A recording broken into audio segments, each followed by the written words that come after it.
Everything just changed in Cleveland. And if you are not paying attention to what's happening with Shedeur Sanders right now, you are missing one of the most compelling stories in the entire NFL this season. Kevin Stefanski stepped to the podium on Wednesday morning and said 8 words that sent shockwaves through the football world. Shedeur Sanders will be our starting quarterback, not the backup. Not the emergency option, not the guy standing on the sideline with a headset while everyone wonders what could have been the starter. The man. The guy tasked with rescuing a franchise that has been wandering in the wilderness since 1999. Let me tell you why this moment matters so much more than just another quarterback shuffle on a struggling team. Shedeur Sanders was projected as a top 5 pick before his back injury at Colorado. This was supposed to be one of the most electric quarterbacks in college football, transitioning seamlessly into NFL stardom. Instead, he watched his draft stock plummet, fell all the way to the 5th round, and then spent the first 11 weeks of his rookie started. No first-team reps, no timing routes with Jerry Jeudy and Amari Cooper, no real opportunity to show what he could do at the professional level. Just waiting, watching, and wondering when his chance would finally come. That chance arrived last week against the Baltimore Ravens, but it wasn't the kind of opportunity anyone would want.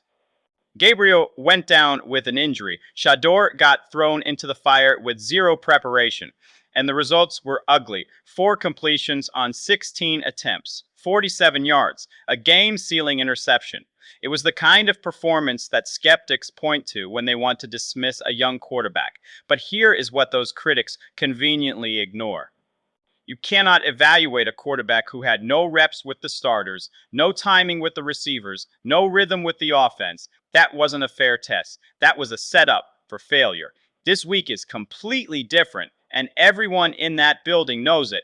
For the first time all season, Shedeur got every single first-team rep in practice, every throw to his receivers, every timing route, every read progression, every opportunity to actually prepare like a starting quarterback, instead of being treated like an afterthought. Stefanski made it clear that everything is being built around what Shedeur sees best. They want concepts that fit his eyes. They want him comfortable. They want him confident. That's a completely different approach than what we saw before Gabriel's injury. And the change in energy has been palpable. Teammates are noticing something different. This week, T hears a new spark in the huddle, a sharper command, a quarterback who isn't walking on eggshells or playing not to mess up. Shedeur looks like a starter because for the first time, he's being treated like one veterans are responding to it. Receivers are responding to it. The entire building is responding to it. This isn't the tentative, underprepared emergency appearance we saw against Baltimore. This is a young quarterback taking command of an offense and showing everyone why he shattered passing records at Colorado. And when reporters asked Shedeur if he believes he can be the long-term answer in Cleveland, he delivered a quote that immediately started circulating through every sports talk show in America. "I feel like I am the guy. I know I am the guy." That's not arrogance talking. That's a player who has been waiting for this opportunity while everyone questioned whether he belonged. That's confidence forged through adversity, through a back injury that nearly ended his career, through a draft slide that shocked the entire country, while knowing he was ready. The backstory here makes this even more compelling. Deion Sanders, his father, hinted during a press conference in Boulder that "she here has been a fight behind the fight. Things happening behind the curtains that a lesser man would have crumbled under." He didn't elaborate, but everyone in that room understood what he meant. Shedeur wasn't just battling opposing defenses. He was battling perception, draft politics, a quarterback room where Gabriel had the edge in draft investment, a fan base desperate for wins, and an organization that seemingly had no plan to develop him properly. Think about this for a second. The Browns drafted Shedeur Sanders and then gave him essentially 0 meaningful reps with the starting offense all season. Dillon Gabriel was getting the bulk of the work while Shedeur watched from the side. That's not player development. That's roster mismanagement. You don't invest a draft pick in a quarterback and then refuse to prepare him for the moment when his number gets called. When Gabriel went down against Baltimore, Shedeur was thrown into a situation where failure was almost guaranteed. And then people had the audacity to criticize his performance. That's backwards thinking, and everyone with any football knowledge understands it. Deion Sanders addressed this directly when talking about his son's resilience. I was in tears watching him last week, he admitted. Not because Shedeur completed passes, but because he survived. Survived the back injury, survived the draft, fall, survived the things behind the curtains that nobody will ever fully know about, survived the pressure of being a quarterback in Cleveland, which might be the most brutal situation in professional sports for that position. Thank God he was built for this, Dion said. A lesser man would have crumbled.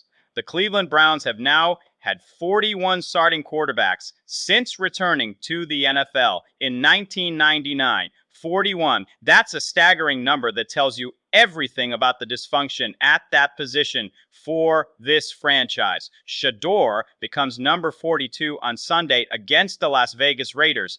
But what's fascinating is that he might be the answer Cleveland has been searching for since Bernie Kosar. Not because of his name or his father's legacy, but because he has the talent, the preparation, and most importantly, the mentality to handle what comes with being a quarterback in this city. The situation in Cleveland right now is complicated. Deshaun Watson is still rehabbing from his second Achilles injury, which raises serious questions about whether he'll ever be the same player again. Gabriel is in concussion protocol with no clear timeline for return.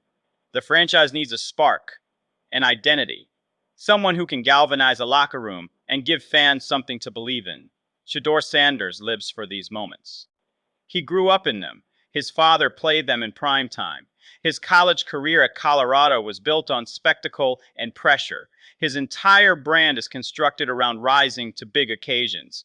Sunday's game against the Raiders isn't too big for him. If anything, it might be the perfect size. The lights in Las Vegas will beware.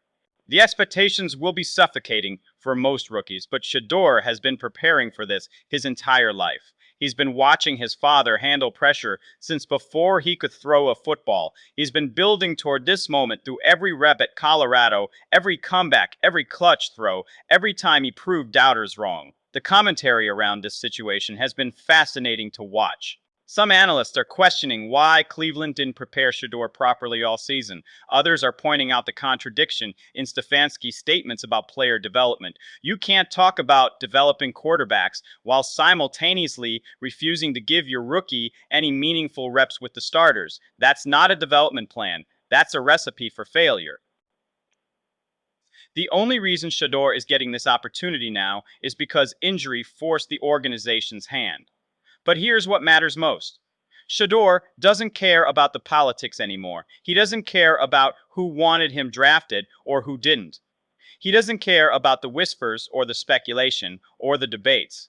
He cares about one thing, and starting Sunday, he finally gets a legitimate chance to do exactly that.